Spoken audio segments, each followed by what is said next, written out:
La glande pinéale ou épiphyse est une glande située au centre géométrique du cerveau et qui a la forme d'une pomme de pin. Elle joue un rôle très important pour le développement de la conscience, de l'intuition, de la créativité et pour la possibilité d'ouvrir son troisième œil, ce qui permet d'avoir davantage de perception et de vision intérieure. Nous allons voir ensemble pourquoi et comment stimuler la glande pinéale pour ouvrir notre troisième œil, mais aussi pour rester en bonne santé. En effet, la glande pinéale régule notamment les cycles circadiens. Pourquoi stimuler la glande pinéale ? La glande pinéale joue un rôle important dans le système hormonal, en particulier dans le système veille-sommeil.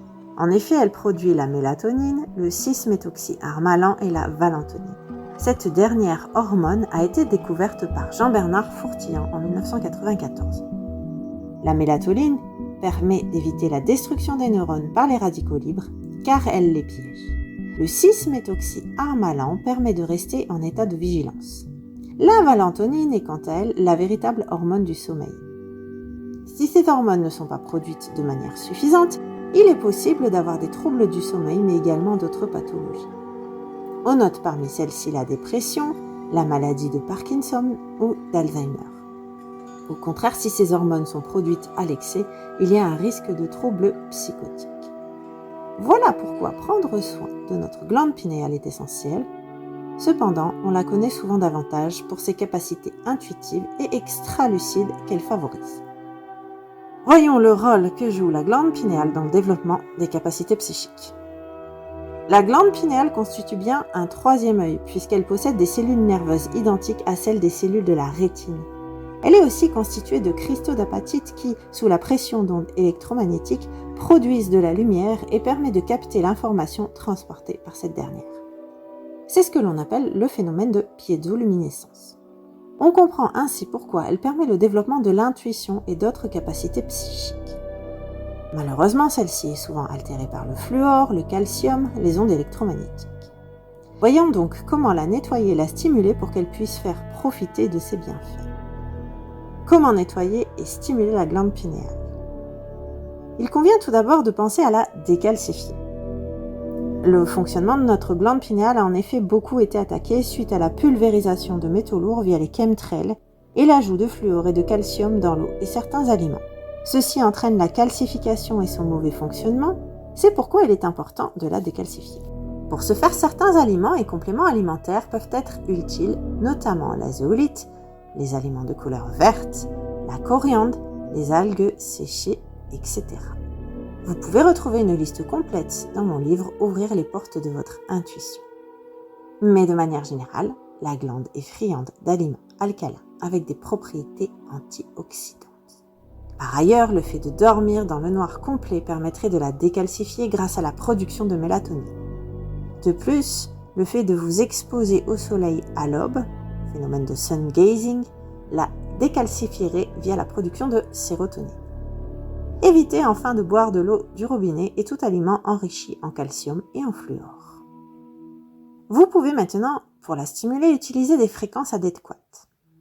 Les fréquences ont une forte influence sur la matière et sur le corps en raison de la loi de la résonance en physique quantique.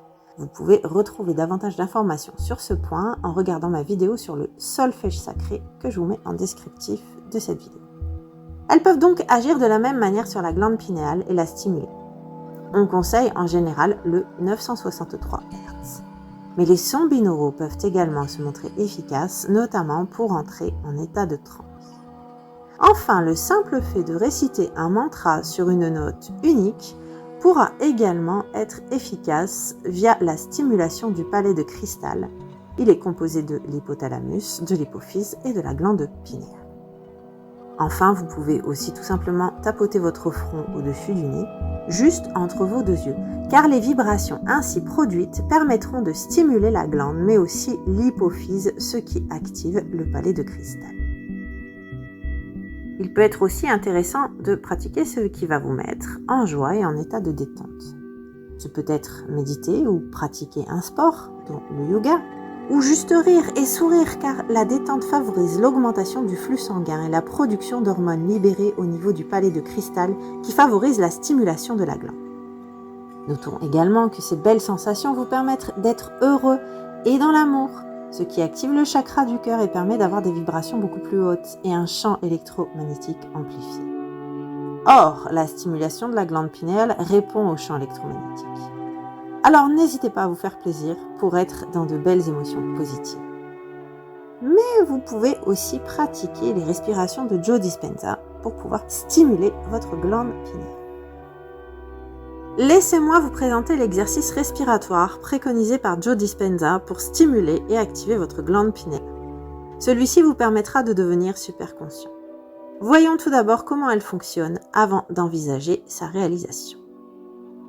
Fonctionnement de la respiration préconisée par Joe Dispenza. Chacune de nos émotions stimule la production d'hormones. Ceci génère de l'énergie qui est dirigée vers nos centres énergétiques que nous appelons souvent chakras. Les 3 premiers sont les principaux car ils sont reliés à notre instinct de survie.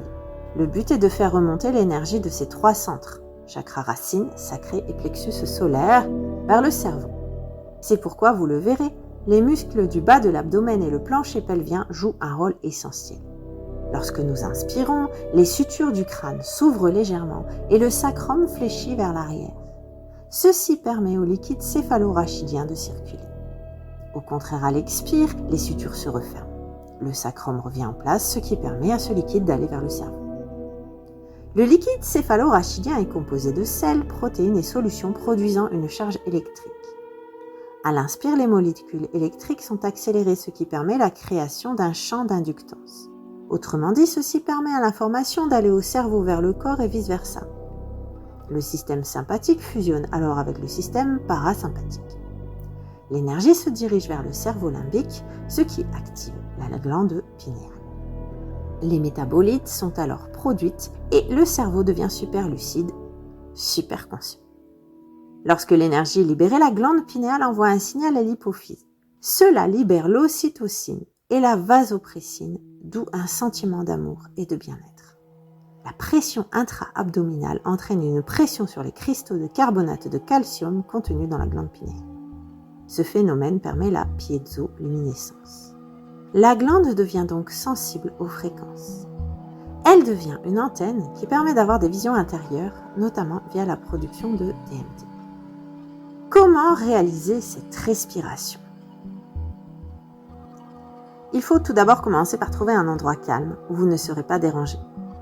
Placez-vous ensuite de façon à placer les ischios au sol, les os situés sous vos fesses pour ne pas faire rouler vos fesses vers l'arrière, ce qui permettra d'allonger la colonne vertébrale. Inspirez profondément et durant cette inspire, contractez le plancher pelvien. De manière très concrète, il s'agit d'une contraction interne qui consiste à vous retenir d'aller aux toilettes. Puis le bas de l'abdomen, puis le haut, en visualisant l'énergie qui remonte le long de votre colonne juste au-dessus de votre chakra couronne. Puis expirez et recommencez. Vous pouvez commencer par respirer quelques instants, puis allonger le temps de respiration au fur et à mesure de votre pratique. J'espère que cette vidéo vous aura plu. N'hésitez pas à la liker, la partager, la commenter si tel est le cas et n'oubliez pas non plus de vous abonner à ma chaîne et à mes principaux réseaux. Vous en trouverez les liens en descriptif de la vidéo. Je vous remercie pour votre écoute et je vous dis à très bientôt pour d'autres vidéos.